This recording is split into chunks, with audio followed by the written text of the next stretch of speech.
Maithili express की शानदार प्रस्तुति।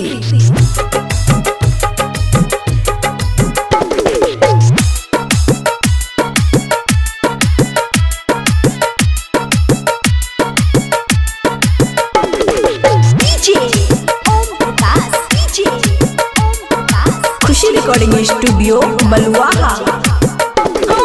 पियाजी के नाम का भरो करवा चौथ का व्रत मैं करूं। पियाजी के नाम का भरो करवा चौथ का व्रत मैं करूं।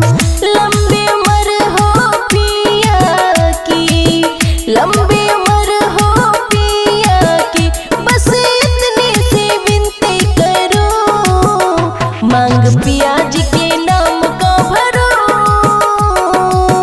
करवा चौथ का व्रत मैं करूं। मांग पियाजी के नाम का भरो करवा चौथ का व्रत मैं करूं। करवा चौथ का व्रत मैं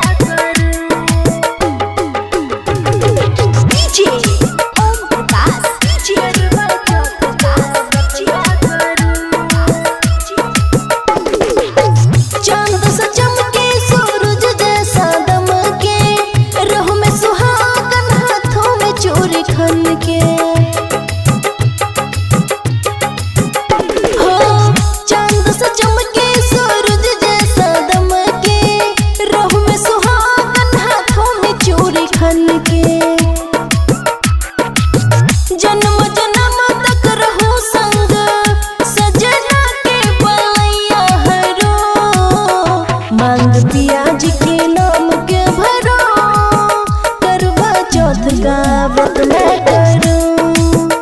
मांग पियाजी के नाम का भरो करवा चौथ का व्रत मैं करूं। करवा चौथ का व्रत मैं करूं।